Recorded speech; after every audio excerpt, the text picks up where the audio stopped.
কোনো কিছু আল্লাহর কাছে চাইতে হলে কিভাবে চাইতে হয়? অনেকেই আছে নির্দিষ্ট করে নাম উল্লেখ করে কিছু চায়, যেমন আল্লাহ আমাকে এই চাকরিটাই দেন, আমাকে ওই মেয়েটার সাথেই বিয়ে দিয়ে দেন, বা আমাকে ওই বিশ্ববিদ্যালয়ে চান্স পাইয়ে দেন।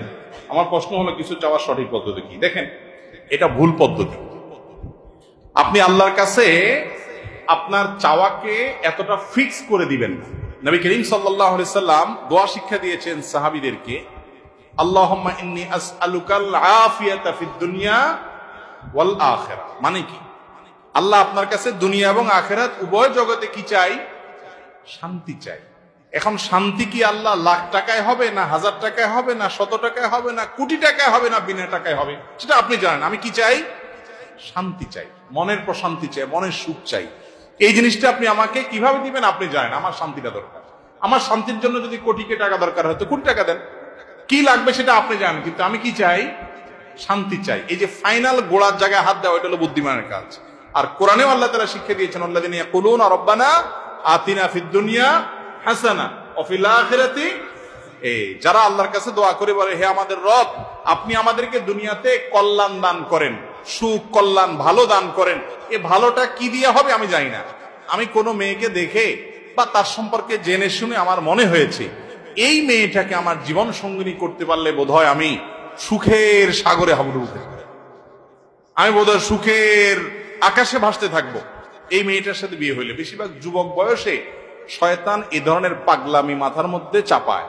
মনে হয় যে এটার সাথে বিয়ে না হলে আমার জীবন পুরোটা বরবাদ হয়ে যাবে, তছনছ হয়ে যাবে, শেষ। ডিপ্রেশন, আত্মহত্যা করে ফেলতেছে, শেষ হয়ে যাচ্ছে, জ্বলে পড়ে মরে যাচ্ছে, বুড়া হয়ে গেছে, বিয়ে করে না কেন? কারণ তারে পাই না, এই জন্য বিয়ে করে। এর চাইতে বড় নির্বোধ আল্লাহর জমিনে আর দ্বিতীয়টা আছে কিনা সন্দেহ। যে তোমার ছাড়া আরেক জায়গায় বিয়ে বসে গেছে, আলহামদুলিল্লাহ, বুঝতে হবে যে তুমি অজাগায় গেছো, এখন তুমি জাগায় যাওয়ার চেষ্টা করো। এটা হলো বুদ্ধিমানের কাজ, ঠিক না ভাই? ঠিক। এই জন্য আল্লাহর কাছে এই ধরনের দোয়া করবেন না। অনেকে বলে, আল্লাহ তুমি আমার 40 লাখ টাকা দাও, আর কিছু চাবো না আল্লাহর কাছে তোমার কাছে। গরিব মানুষ হিসাব করছে যে আমি 1,20,000 টাকা হলো গ্রামে সুন্দর করে একটা দালান কোঠা বাড়ি করব, বিল্ডিং বাড়ি করব, আর বাকি 1-2 লাখ টাকা দিয়ে একটা মোটরসাইকেল কিনবো, 10-20 লাখ টাকা একটা দোকানদারি করব, আমি বসে বসে খাবো। এরকম শর্টকাট হিসাব অনেক সময় আমরা করি না অনেকে। এই ধরনের হিসাব হলো বোকামের হিসাব।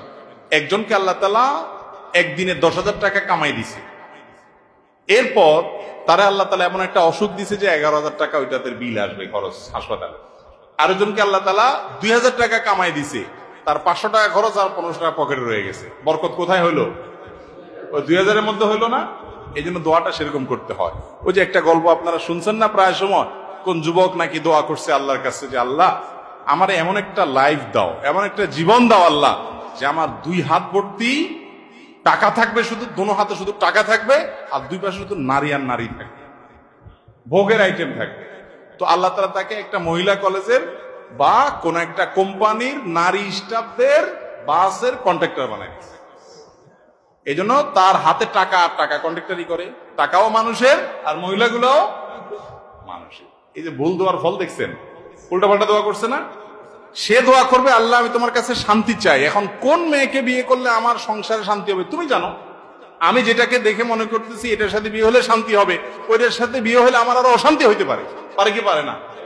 কত তথাকথিত এই যে অবৈধ প্রেমের বিবাহ, কি মহব্বতের সাগর ঢেউ খেলতে থাকে না, এরপরে 2 মাস 4 মাস যাইতে না যাইতে শুরু হয় গৃহযুদ্ধ, বিশ্বযুদ্ধ, ঠিক না? ঠিক।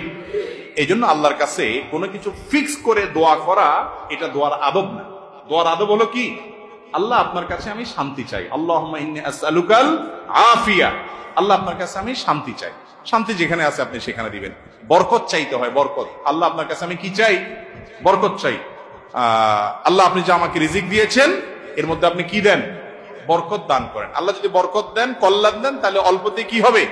এই যে একটু আগে আপনার আলোচনায় শুনলেন, আমাদের কাছে এখন পয়সা কড়ি অনেক বেশি, কিন্তু শান্তি অনেক। আমাদের আগের জেনারেশনের কাছে পয়সা কড়ি অনেক কম ছিল, শান্তি অনেক বেশি ছিল। তাহলে আমাদের দরকার হলো শান্তি এবং সুখ। বিধায় এরকম ফিক্স করে দোয়া করে, এটা দোয়ার আদবের খেলাফ।